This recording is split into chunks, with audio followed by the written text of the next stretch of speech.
여러분 반갑습니다. 최영성입니다. 오늘은 그 우리나라의 선제적 대응과 굉장히 대응에서 많이 만들어진 그 집단 감염, 코로나19의 집단 감염 이론과 생명률 의료의 그 선행 원칙을 좀 말씀드리도록 하겠습니다. 이번에 우리나라가 선제적 대응을 했는데요. 근데 사실은 이제 처음에 선제적 대응과 달리 집단 감염 이론에 따른 사람들은 천천히 대응을 했던 것 같습니다.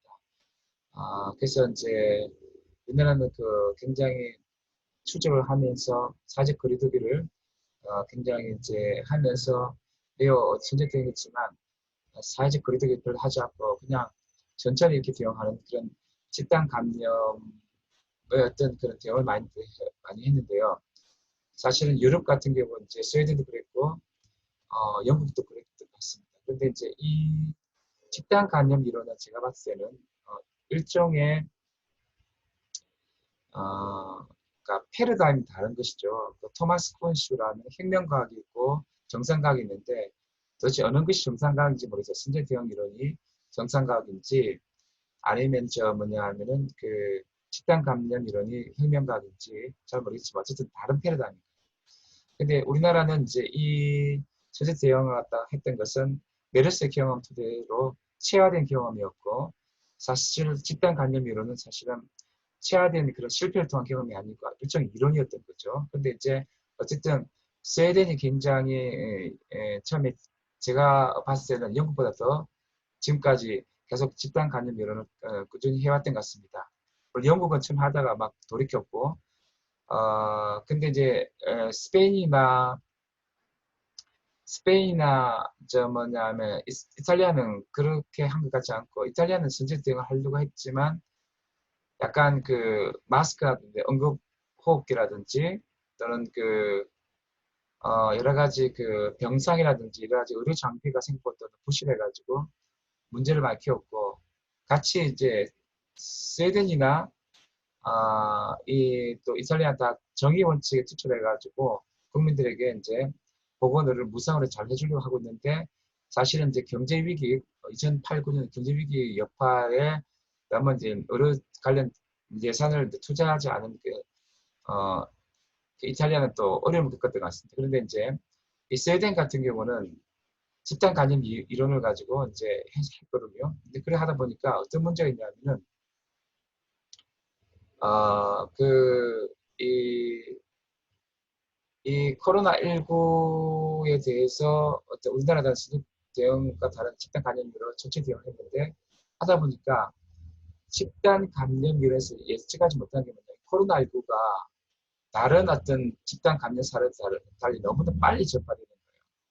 빨리 전파돼가지고, 어, 천천히 항체 이런 게 생기면 되는데 너무 빨리 전파되다 보니까 너무 많은 사람들 빨리빨리 이렇게 어렵고 또 사망자 속출하는 거예요. 그래서 이런 것도 어떻게 보면 이제 탈정상과학적 상황이라고 저는 생각되는데 일반적인 정상과학에서 잘 파악하지 못한 불확실한 것들이 너무 많았죠. 새로 만난 신종 감염병이었고 그래서 그 특성을 잘 모르는 상황에서 당하는 그런 상황이 같은데 어쨌든 이 탈정상과학적 상황 속에서 결국 이제 이 집단 감염 이론이 생각보다 잘 이제 규제과학으로서 잘 이제 작동되지 않는 거죠. 이런 상황에서 어떤 일이 벌어지냐면 이제 스웨덴 같은 경우는 환자들에게 자율적 동의 원칙에 따라서 뭔가를 이렇게 이제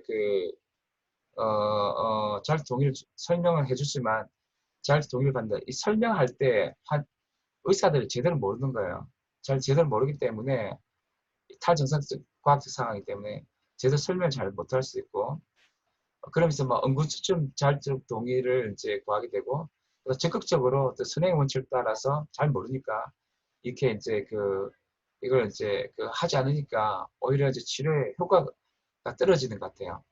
이게 약간 일본하고 다른 케이스인데 일본 같은 경우는 집단 감염 이론을 이제 뭐냐 하면은 스웨덴처럼 적극 민 게 아니고 그냥 올림픽이나 그밖에 여러 가지 이제 정치적 목적 때문에 이제 암묵적인 모호한 집단 감염 이론 비슷하게 이렇게 끌어왔던 거예요.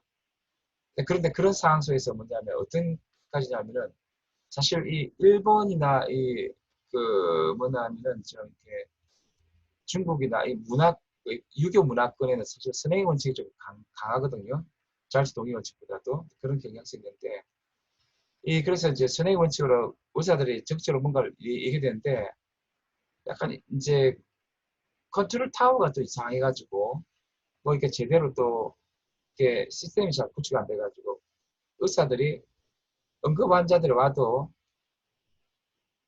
평소에는 이제 선행 원칙들을 굉장히 잘 하는데 주저하는 거예요. 응급실 오면은 의사들은 뭐냐 자기 하기 싫다 해가지고 상황이 좀 안 좋더라도 끓임 이렇게 안 되잖아요. 선행 원칙에 따라서 적극적으로 대응해가지고 환자의 선을 이제 잘 해줘야 되는데 국가가 너무 이상하게 모호하게 대처하고 또 호생성 그쪽에 컨트롤 타워가 이상해가지고 시스템도 잘 안 되고 이렇게 하니까 적극적 선행 원칙을 이제 따라서 치료를 못 해주는 거예요. 코로나19 환자에 대해서. 그러다 보니까 처음에는 뭐 진단 키트를 통해서 제대로 검사를 해줘야 되고 그렇게 나가고 각 보건소 단위로 제대로 치료도 안 해주고 이렇게 하다 보니까 굉장히 이제 선행 원칙을 갖다가 이제 그 위반하게 되면서 많은 이제 환자들이 굉장히 고통스럽게 죽어가고 다치고 예. 또 제대로 진단도 못 받고 힘들게 고통당한 사람도 많고 불안하신 분도 많을 것 같아요. 그래서 이제 일본 같은 경우는 그냥 선행 원칙을 제대로 좀 지키지 못했다고 할 수 있고 스웨덴 같은 경우는 집단 감염 이론이 처음으로 너무 가다 보니까 본의 아니게 너무 이제 모호한 상태에서 자율성의 원칙을 탈정상방 상황에서 자율성 원칙을 이제 이렇게 따라가다 보니까 뭔가 또 제대로 이제 대처를 못하고 이렇게 피해가 왔다는 거죠. 그래서 이제 이런 부분들을 이번에 우리가 좀 더 성찰하면서 우리가 대안들을 이제 모색해가 있고 제 개인적으로는 이제 코로나19 계속적으로 응급 상황 속에서 이렇게 이제 많은 사람들이 올 텐데 가난 우리가 일본같이 하지 않고 선행 원칙을 잘 발휘해서 적극적으로 대응하는 저희들이 됐으면 좋겠습니다. 이상 마치도록 하겠습니다.